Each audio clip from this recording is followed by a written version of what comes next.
KPM. Kau kenapa? Nak gaduh? Main lah. Jom lah, tunggu. Alah. Sorry. Minta maaf semua. Jangan ingat ni salah saluran Assalamualaikum, selamat sejahtera, selamat pagi kepada adik-adik dan juga penonton-penonton di luar sana. Okey, kita bersama lagi pada hari ini untuk rancangan Minda Juara Pemacu Kejayaan Prestasi Sukan.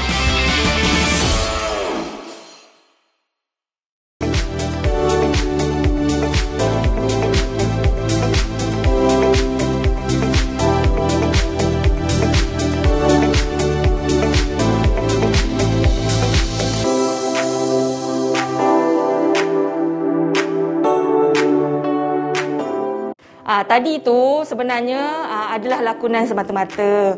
Bukan realiti, bukan betul-betul. Itu semua cubaan. Adik-adik jangan ikut jangan ikut. Itu adalah lakonan supaya bersesuaian ataupun menempati tema kita pada hari ini.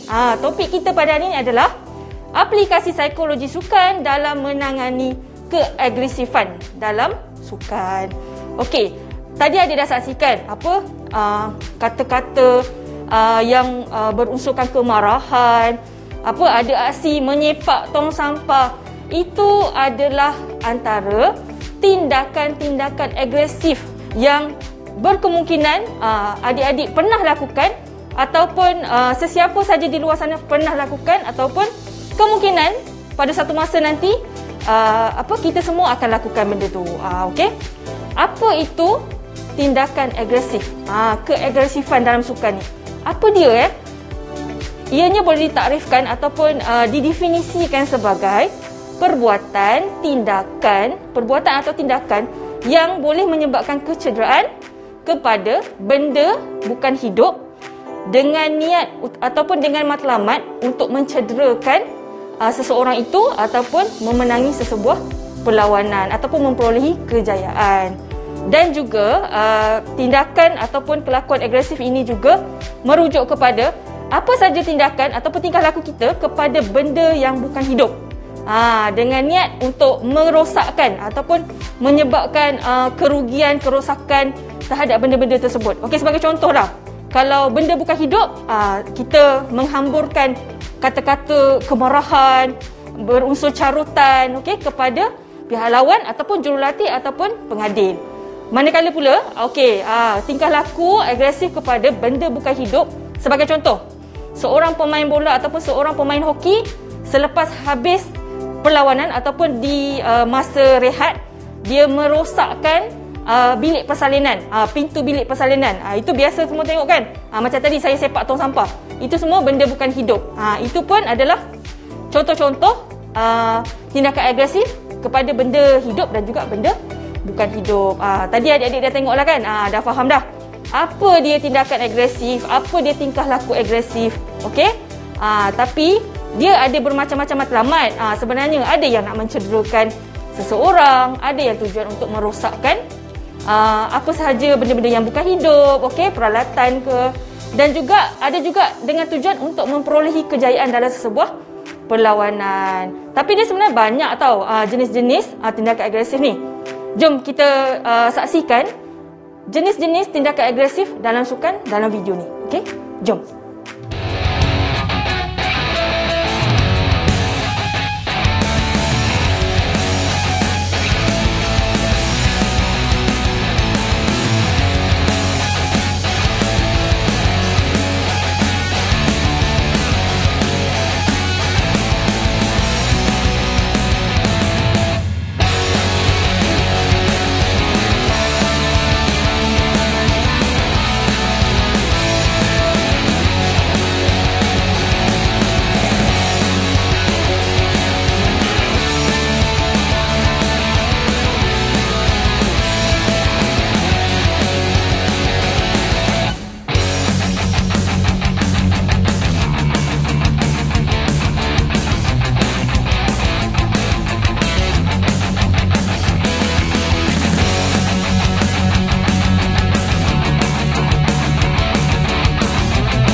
KPM. Kita kembali lagi dalam rancangan Minda Juara, Pemacu Kejayaan Prestasi Sukan.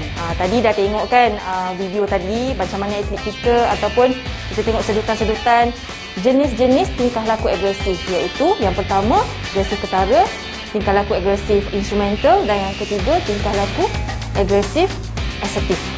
Jadi kena ingatlah tiga jenis. Dia ada perbezaan dia lah masing-masing. Setiap jenis tu ada perbezaan dia. Itu kita dah berkenalan dengan jenis-jenis dan macam mana kita nak mengatasi. Nak mengatasi tingkah laku keagresifan ni. Tak adalah kata kalau orang tu jenis agresif, jenis suka marah, dia tak ada cara untuk menangani dia. Sebab kita perlu tangani benda ni dan kawal benda ni supaya dia tidak mempengaruhi prestasinya dan juga mempengaruhi prestasi sebagai satu pasukan. Okey. Jadi bagaimana kita nak mengatasi tingkah laku agresif tadi daripada mengganggu prestasi sukan. Yang pertama adalah latihan kawalan kendiri. Macam mana latihan kawalan kendiri ni, ataupun kita lebih kenali dengan self control exercise. Self control exercise. Okey, yang pertama saya nak ajak kita semua buat aktiviti yang pertama. Okey, yang pertama, kalau sesiapa ada getah ni, selalu kita panggil getah sayur ke apa kan. Ambil je, letak dekat tangan. Okey, letak dekat tangan. Setiap kali kalau anda tersebut ataupun nak sebut perkataan-perkataan yang berbau agresif, ataupun yang marah, berunsurkan marah, ataupun carutan, ataupun nak bertingkah laku yang negatif ataupun agresif, macam tadi sepak tong sampah tadi, anda tarik, lepas kuat-kuat. Sakit tak? Kalau tak sakit, tinggi lagi.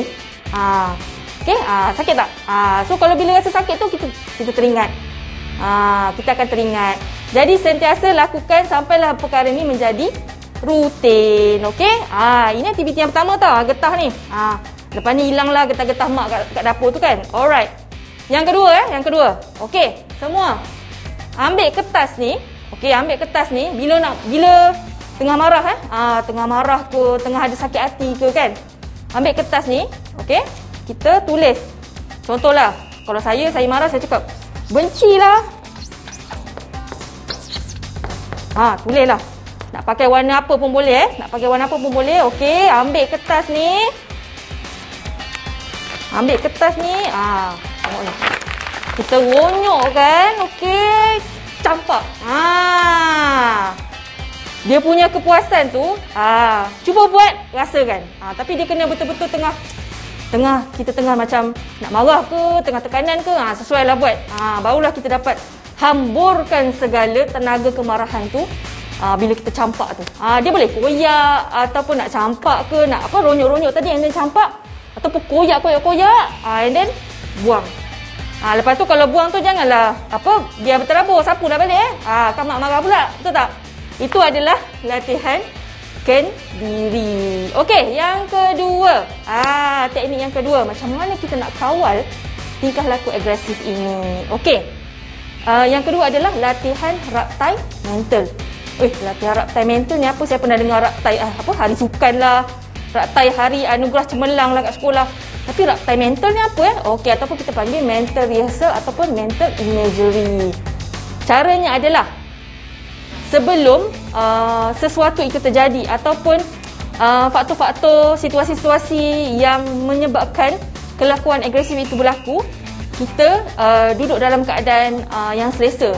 Pertama sekali, bila kita mula-mula nak mempraktikkan teknik ini, kita perlu berada dalam keadaan yang tenang tanpa gangguan faktor luaran. Sebab kita baru mula-mula nak buat kan, mula-mula nak mempraktikkan ni. Okey, cari satu tempat yang sunyi.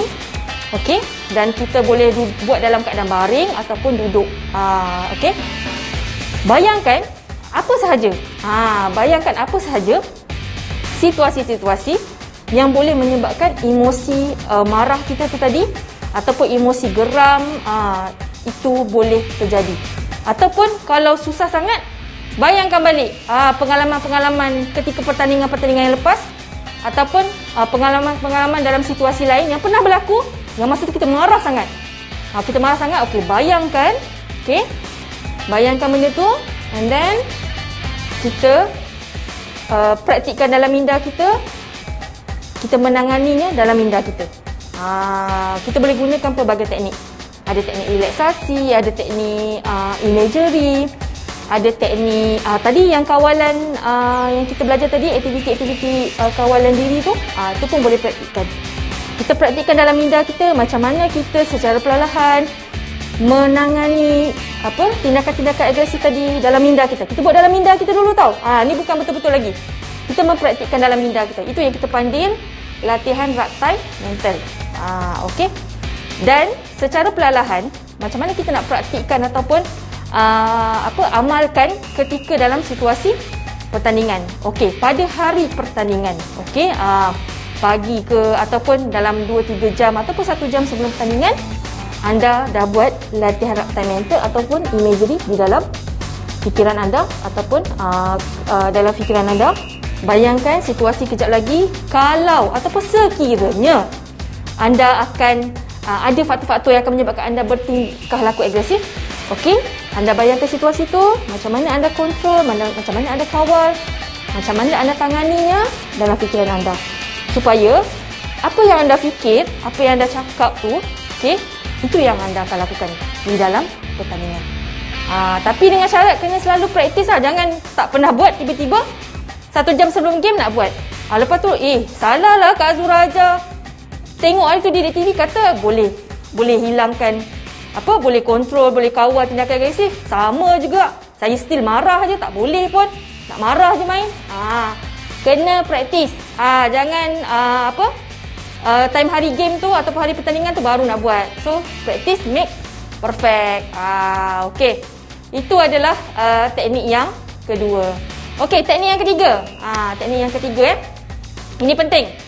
Komunikasi antara jurulatih dan rakan sepasukan dan juga antara rakan sepasukan dengan rakan sepasukan yang lain. Komunikasi macam mana? Jurulatih kena faham. Kalau dalam keadaan genting, dalam keadaan tertekan, janganlah cakap benda-benda yang lagi menambahkan tekanan. Biasalah kita semua penat, kita semua tertekan.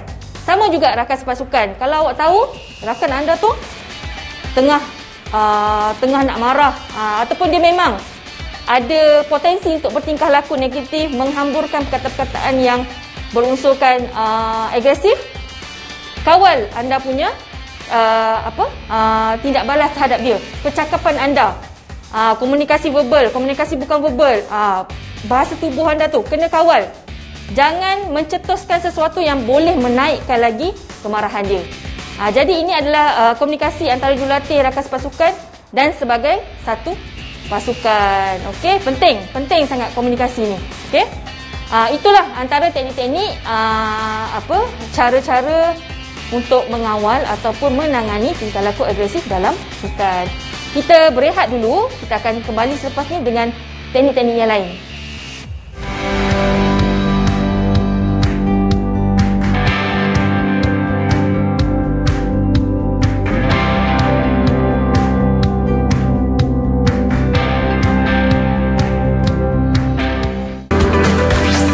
Didik TV KPM.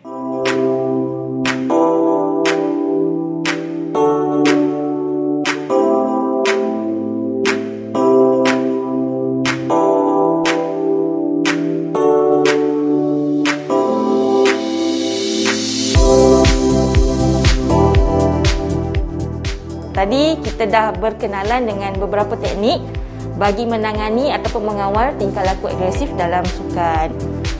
Baiklah, teknik yang keempat. Teknik yang keempat ni adalah teknik kawalan tekanan. Okey, kawalan tekanan. Antara teknik-teknik kawalan tekanan ni, adik-adik dah pernah mengikuti episod-episod sebelum ini. Kita ada teknik relaksasi, yang mana kita gunakan teknik pernafasan. Okey. Yang kedua ada teknik imagery dan bermacam-macam lagi teknik yang kita boleh praktikkan. Tapi di sini selain kita mempraktikkan teknik-teknik tadi, ada lagi salah satu cara adalah modifikasi tingkah laku.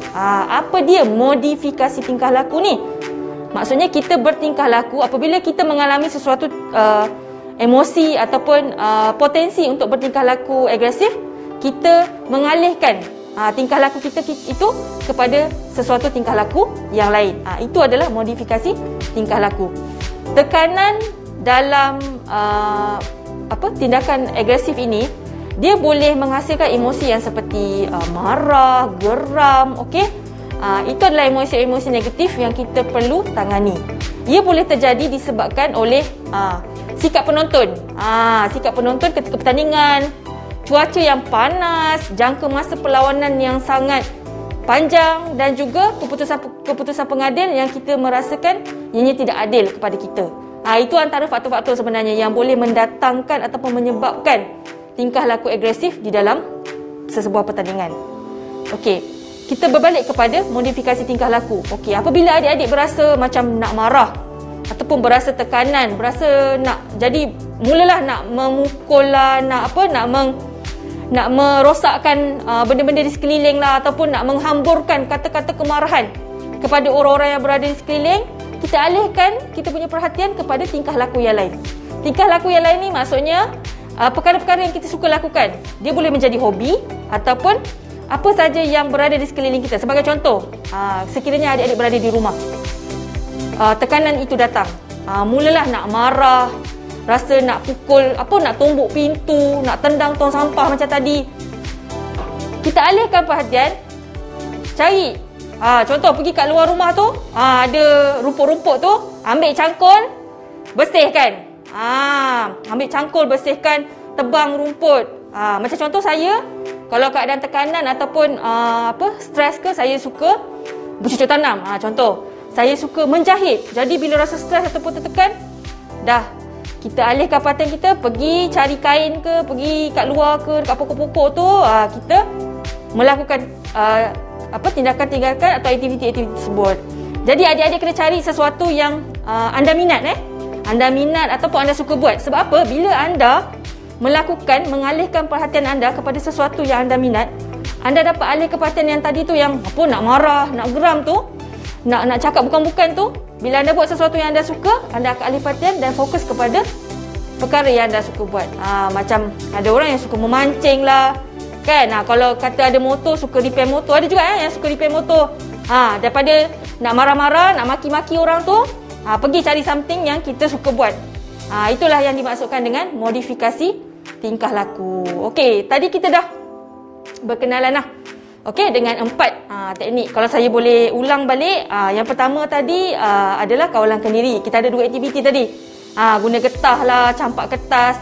Yang kedua tadi adalah komunikasi antara jurulatih, rakan sepasukan dan juga sesama satu pasukan. Yang ketiga, latihan raptai mental ataupun latihan imagery, situasi yang menyebabkan keagresifan itu berlaku dan bagaimana kita menangani. Kita buat raptai dalam minda.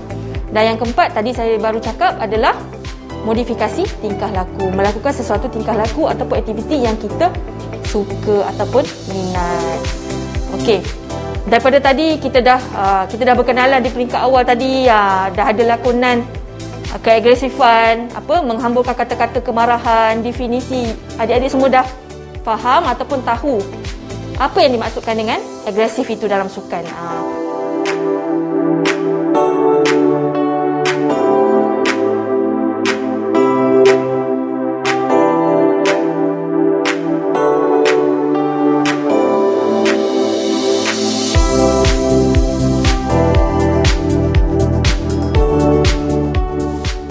So secara kesimpulannya adalah, apa saja tindakan agresif kita, sama ada mendatangkan kecederaan kepada orang yang hidup ataupun menyebabkan kerosakan kepada benda bukan hidup, dan matlamatnya sama ada untuk memang berniat untuk mencederakan seseorang ataupun pihak lawan, ataupun berniat untuk mencapai kejayaan dalam pertandingan tersebut. Apa saja matlamatnya, apa saja jenis keagresifan tersebut, ia tetap tidak boleh dilakukan. Ia tetap salah. So memang tak boleh, tak ada istilah boleh buat. Dia tetap salah. Agresif, apa saja jenis agresif tu, dia tetap salah dan tidak boleh dilakukan di dalam sukan. Okey, itu saja untuk perkongsian pada hari ini. Saya harap adik-adik semua kena praktikkan. Daripada tadi kita dah berbincang, dah berkongsi tu. sila praktikan di rumah, okey, bagi memantapkan lagi kemahiran sukan, kemahiran psikologi sukan untuk tujuan kejayaan dalam prestasi anda. Okey, dengan itu berakhirlah episod kita pada hari ini. Ingat adik-adik, teruskan jaga SOP, okey, elakkan tempat yang sesak, okey, jaga penjarakan sosial, okey. Kita jumpa lagi di episod akan datang dengan topik-topik yang lebih menarik. Sekian saja daripada saya. Wabillahi taufiq wa hidayah. Wassalamualaikum warahmatullahi wabarakatuh. Bye.